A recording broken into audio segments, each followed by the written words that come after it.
Hello students, 10th Maths Chapter 2 Numbers and Sequence Example 2.20 இந்த வீடியோல பார்க்கலாம்.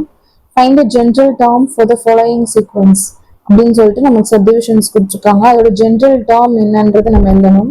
இந்த சீக்வன்ஸ் ஃபார்ம் பண்றதுக்குன்னு ஒரு ஃபார்ம் மாதிரி இருக்கும், ஒரு ஃபார்முலா மாதிரி. ஓகேயா, அந்த டேர்ம் என்ன அப்படின்றத நம்ம கண்டுபிடிக்கணும்.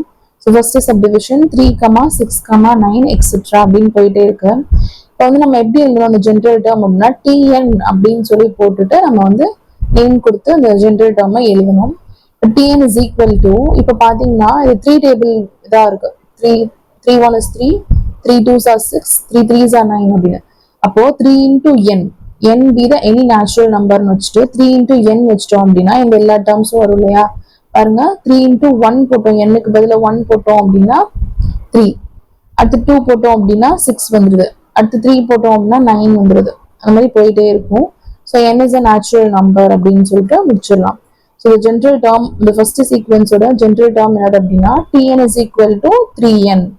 ஓகே, அடுத்து செகண்ட் சப்டிவிஷன் பாருங்க, 1/2, 2/3, 3/4 எக்ஸெட்ரா அப்படின்னு இருக்கு. பாத்தீங்கன்னா நியூமரேட்டர்ல இருந்து டினாமினேட்டர் ஒன்று ஆட் ஆயிருக்கு. அதே தான் அடுத்து இந்த டினாமினேட்டர், இப்போ நியூமரேட்டர் ஒன்று இருக்கா, அதோட ஒன்று ஆட் பண்ணி டினாமினேட்டர்ல இருக்கு. அப்ப இது என்னன்னா இது n+1 தான் இருக்கணும். சரியா, அப்ப tn is equal to general term எழுதலாமா. இப்போ n/n+1 அப்படின்னு வச்சுக்கோங்க. இப்போ இங்க 1 சப்ஸ்டியூட் பண்ணி பாருங்க, 1 வரும். ஸோ 1/2. இதே 2 சப்ஸ்டியூட் பண்ணோம் அப்படின்னா 2 வந்துச்சுன்னா 2 + 1 3 வரும். அப்போ 2/3 வந்துடுச்சா. அப்போ பாத்தீங்கன்னா நியூமரேட்டரோட டினாமினேட்டர் ஒரு நம்பர் கிரேட்டரா இருக்கு. ஸோ அது வந்து n வச்சோம் அப்படின்னா இது வந்து n+1 இருக்கும்.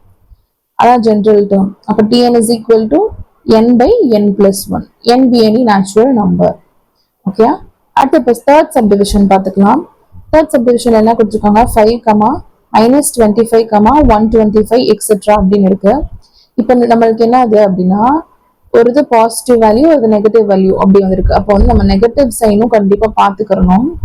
அதே மாதிரி இது வந்து 5 1s are 5, 5 5s are 25, அதாவது 5 ஸ்கொயர் வந்து 25, அடுத்து 5 கியூப் வந்து 125, அந்த ஆர்டர்ல இருக்கு. 5 கியூப் 5^4 அந்த ஆர்டர்ல போயிட்டே இருக்கு. இப்போ நம்ம என்ன சொல்றோம், ஃபர்ஸ்ட் டேர்ம் என்னது, 5 வந்து பாசிட்டிவ்ல இருக்கு. ஸோ +5^n அப்படின்னு எழுதிக்கோங்க. இப்போ அடுத்த டேர்ம் வந்து நம்மளுக்கு மைனஸ் வந்திருக்கு. அது வந்து 5 ஸ்கொயரோட வேல்யூ வந்து மைனஸ்ல வந்திருக்கு. அப்போ இங்க வந்து ஸ்கொயர் போட்டோம், இங்க மைனஸ் போட்டு இங்க ஸ்கொயர் போட்டோம் அப்படின்னா ஸ்கொயர் பண்ணும்போது அது வந்து பிளஸ்ஸா மாறிடும். ஸோ -1 அப்படின்ற ஒரு டேர்ம் போட்டுட்டு அந்த பவர் வந்து n+1 அப்படின்னு போட்டுக்கோங்க. இப்போ 1 சப்ஸ்டியூட் பண்ணி பாருங்க, 1 சப்ஸ்டியூட் பண்ணோம்னா இங்க வந்து 2 ஆகும். ஓகே, -1² அப்படின்னா 1. அதே மாதிரி இங்க 5 இருக்கலாம், 5^1னா 5, so 5 into 1னா 5. So positive value கிடைச்சிருச்சு. அடுத்து என்னது 2 சப்ஸ்டியூட் பண்ணி பார்க்கணும். 25க்கு 2 சப்ஸ்டியூட் பண்றோம். 5 ஸ்கொயர் தான் 25. ஸோ இங்க ஸ்கொயர்னா இங்கேயும் ஸ்கொயர் தான் சப்ஸ்டியூட் பண்ணணும். அப்போ வந்து -1 2 + 1னா 3. அப்போ வந்து -1 அப்படியே இருக்கும் இன்டூ 5 அப்படின்னா 25. அப்போ வந்து -25 அப்படின்னு வேல்யூ கிடைச்சிருக்கு.